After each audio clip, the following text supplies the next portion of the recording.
10 habits to increase your chance of getting pregnant.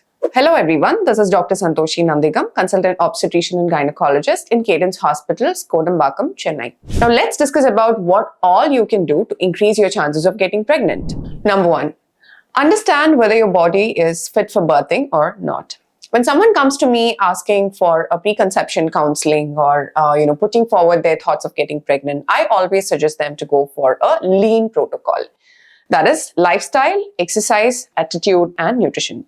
In our current generation, having a healthy lifestyle, I think, is very important. Not many of us concentrate on our lifestyle. Not many of us concentrate on getting 30 minutes of active exercise in a day, and not many of us have a very good nutrition nutrition that we are able to give to our body. It's quintessential to actually concentrate on these 4 things. That is the lifestyle, exercise, attitude, and nutrition. So when it comes to having a lifestyle, having a healthy lifestyle, make sure there is no excessive consumption of alcohol or smoking. When it's coming to exercise, make sure we're getting that 150 minutes of exercise in a week. And our attitude towards getting pregnant, are we on the same page like that of a partner, or why do we want to get pregnant? Is it because of the peer pressure? Is it because of the family forcing us to get pregnant? Or is it because our friends are pregnant and we feel that it's time for us also to get pregnant? I don't think all of that is really important. The family pressure, the peer pressure, I don't think all of that should be considered for you to get pregnant, but it should actually come from within. You should be ready by yourself, and that's when you should be getting pregnant. And nutrition. So how many of us think we are actually getting the right amount of nutrition or the right kind of nutrition? I can't think of a single person that I know who is actually counting their nutrition well. So the lean protocol is very, very important before you start your planning for getting pregnant. Number 2, make health your hobby. So when we do something out of interest, when we do something out of enthusiasm, we tend to do it right. We kind of get the hack of it. We can kind of get the good results from it. But when someone forces us to do something out of force or out of the burden, we consider that to be a pain. We don't generally concentrate much, and our results tend to slow down. So what I'm trying to tell you here is, make health your hobby. It's not a burden. It's not something which we do it because we're supposed to do, but it's something which we are supposed to do it because our life kind of depends on it, our lifestyle kind of depends on it. So once you start making health your hobby, once you start incorporating a healthy lifestyle, incorporating exercise, incorporating nutrition, it becomes a happy habit. It becomes a hobby which you tend to do every single day. So this is another important point where every pregnant couple who plan pregnancy or who want to conceive in the near future should make sure it's a hobby. Number 3, schedule a preconception checkup with your gynecologist. So what happens in a preconception checkup? In a preconception checkup, we do your basic evaluation of your bloods, your hemoglobin, your thyroid level, your vitamin D level, and a couple of other blood investigations. Check your immunity status for certain most common diseases like rubella, etc. And do a general gynecological examination, probably an abdomen examination or an internal examination if necessary. Do a pap smear if necessary, and maybe, if necessary, we also do a scan.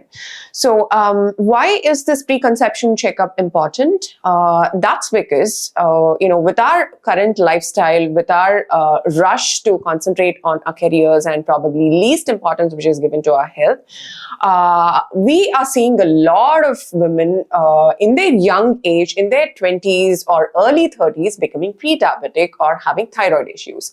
So it's really important to know your thyroid status and diabetes status prior to getting pregnant, and make sure the levels are controlled, because that provides a very good atmosphere for the baby to grow and develop. Number 4, preload your body with nutrients. Nutrients can be in the form of food, or nutrients can be in the form of supplements as well. There are 2 really important supplements that I would suggest pregnant patients or the patients who are trying to conceive to take. One is iron, the other one is calcium along with vitamin D.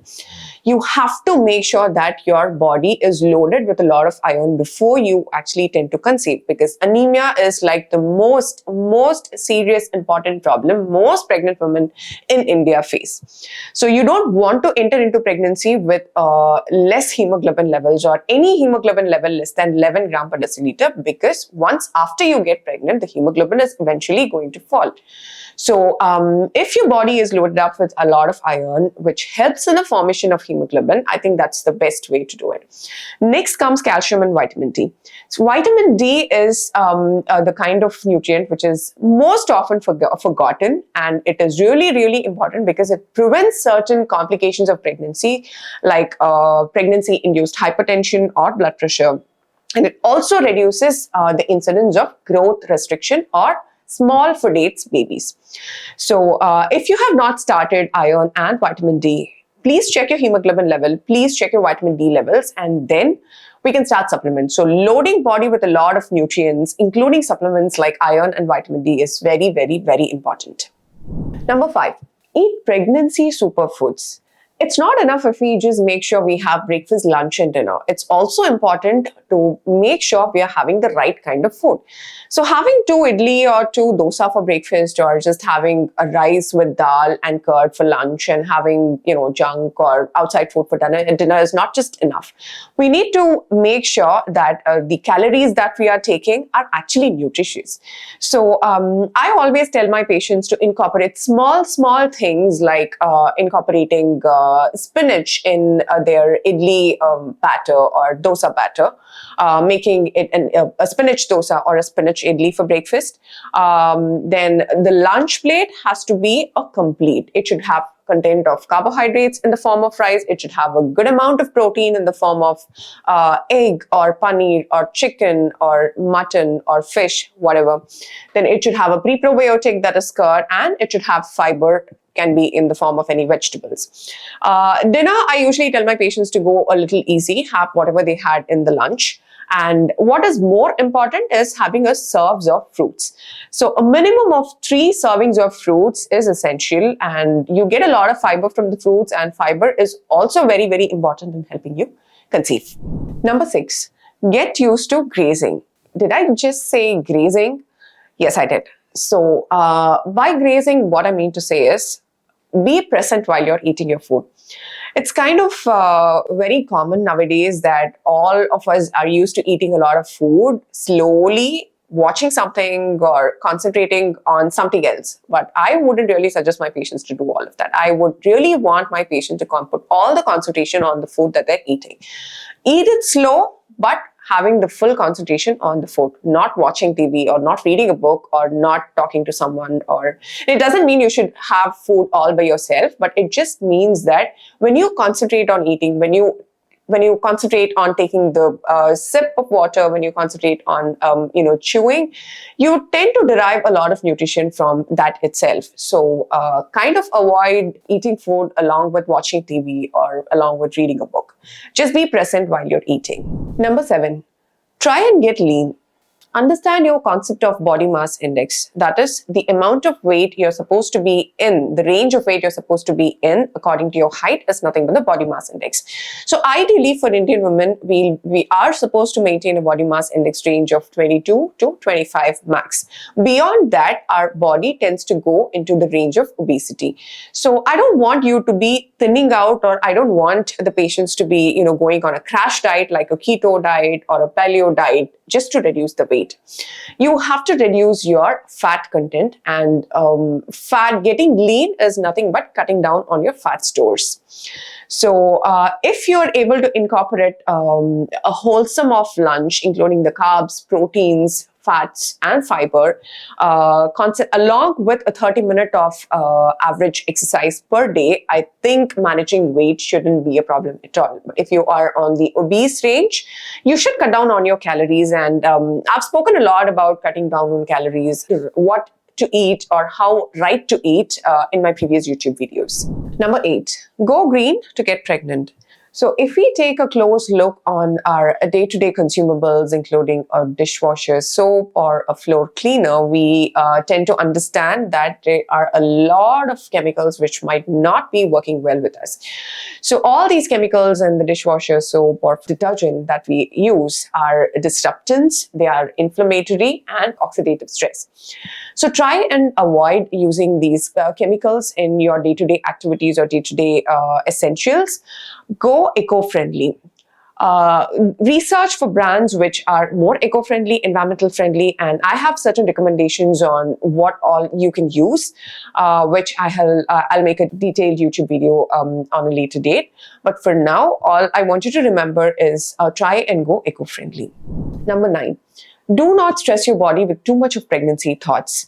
So most women immediately after their marriage, immediately in a span of 6 months or 7 months, come to us and they are like, "Doctor, it's been 6 months and I'm not pregnant yet. What do I do? There's a lot of pressure from my family. I think there's something wrong with me. Is something wrong with my husband?" So they are completely bombarded with these draining thoughts of the immense pressure to get pregnant as early as possible. So I would say keep them all apart. I know I understand it's very difficult to, not give in to the peer pressure or not give in to the family pressure.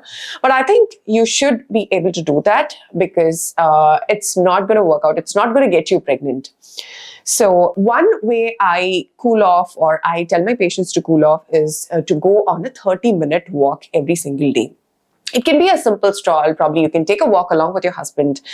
30-minute brisk walk is all that is needed to, cool off, take the pressure out, and that also increases your chance of getting pregnant. Change your attitude from "I want to get pregnant" to "we want to get pregnant." Your husband is also as important as you yourself are in this pregnancy journey. So most women always consider or always think it's their problem, it's something really grossly wrong with them, and that's why they're not getting pregnant, and always attend for preconceptional checks or gynecology visits all alone or probably with their mother. So it's really important to involve husband as well in this journey because they share equal responsibility. So the attitude of "I want to get pregnant" to "we want to get pregnant" is very, very, very important. I think that is missing in our current generation. For more information and updates, subscribe to my YouTube channel.